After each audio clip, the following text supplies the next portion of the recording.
So hello everyone, कैसे हो आप सब। आई होप आप सब अच्छे होंगे। तो आप अपने टेट की तैयारी कर रहे होंगे। तो आपको पता है जैसे कि हमने एचपी टेट की सीरीज स्टार्ट कर दी है, जिसमें साइकोलॉजी का आज हमारा थर्ड टॉपिक है, जिसका नाम है हेरिडिटी एंड एनवायरनमेंट, जिसको हिंदी में बोलते हैं आनुवंशिकता एवं वातावरण। तो आज हम इस टॉपिक को स्टार्ट करते हैं। फर्स्ट ऑफ ऑल हम समझते हैं कि हेरिडिटी क्या होती है। तो मनुष्य का व्यवहार दो कारकों से प्रभावित होता है। First of all heredity and environment. Heredity और एनवायरनमेंट से हमारा मनुष्य के व्यवहार, जो हमारा बिहेवियर है, वो प्रभावित होता है। तो फर्स्ट है heredity, biological and physiological characteristics which are the transmitted by the parents. ये हमें हेरिडिटी जो है हमें पेरेंट्स से मिलती है, मतलब हमारी जीन से मिलती है। ठीक है। और हेरिडिटी एंड इन्वायरमेंट का मोस्ट इम्पॉर्टेंट जो टॉपिक है, जो कि नेचर एंड नर्चर है, जिसको हम प्रकृति और पोषण भी कहते हैं। नेचर जो होता है अनुवांशिक होता है, जो कि हेरिडिटी से हमें मिलता है। नर्चर जो होता है वो हमें इन्वायरमेंट से मिलता है, मतलब पोषण हमें इन्वायरमेंट में मिलते हैं। ठीक है। और पोषण किस किस चीज़ से, लाइक हमें खाने से पोषण मिल गया। ठीक है। तो वो हमारे वातावरण से रिलेटेड होता है। देन जो हमारा नेचर होता है वो हमारे हेरिडिटी से है, वो कि स्टैटिक है, मतलब स्थिर रहता है। और जो नर्चर है वो हमारा डायनेमिक चेंज होता रहता है, मतलब समय के साथ बदलता रहता है।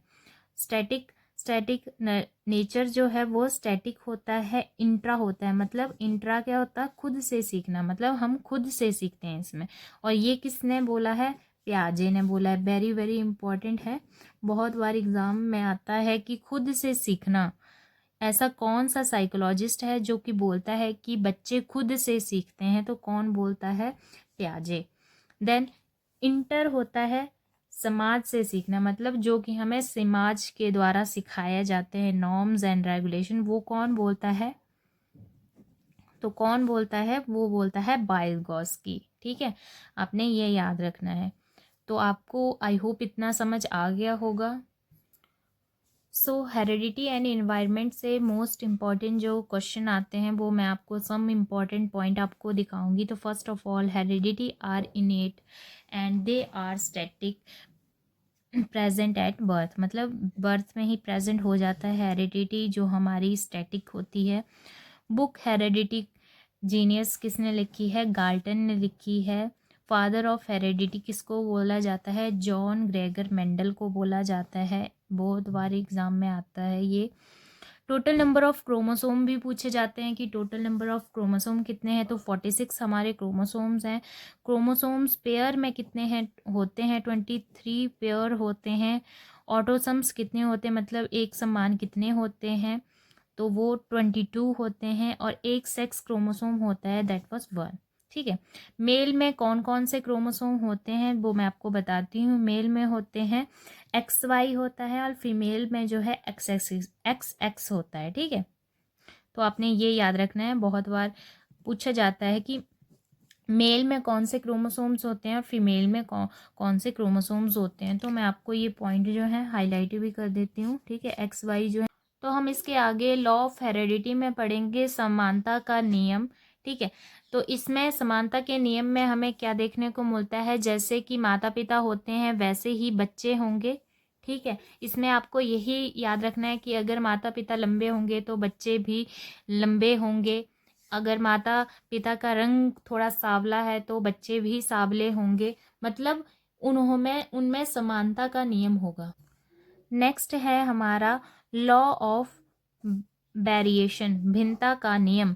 तो भिन्नता क्या होती है, जिसमें कलर होता है, हमारा स्ट्रक्चर होता है of the parents, the children are not the like them, मतलब रंग रूप में असमानता, मतलब भिन्नता का नियम है। तो भिन्नता में आपने देखा है कि कभी कभी जैसे आपने देखना है, माता पिता सांवले होंगे तो बच्चा गोरा होगा, या माता पिता छोटे होंगे तो एकदम से बच्चा जो है बड़ा होगा, मतलब उनमें भिन्नता पाई जाती है। रंग रूप की भिन्नता भी देख सकते हैं हम। ठीक है।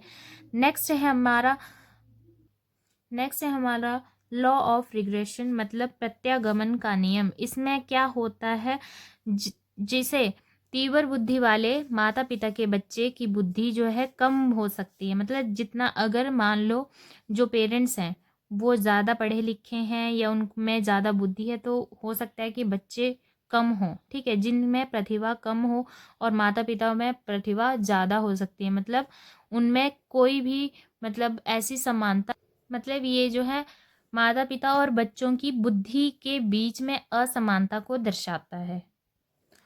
तो हमने हेरेडिटी कंप्लीट कर लिया। अब हम पढ़ते हैं इन्वायरमेंट के बारे में। तो इन्वायरमेंट हमारा क्या होता है? वातावरण होता है। तो हम इसकी डेफिनेशन को समझते हैं। Environment is generally divided into two parts. कौन कौन से पार्ट में जो है डिवाइडेड होता है? तो ये है नेचुरल एंड सोशल। तो इसको हम ये भी बोल सकते हैं, ये हेरेडिटी एंड इन्वायरमेंट से भी है।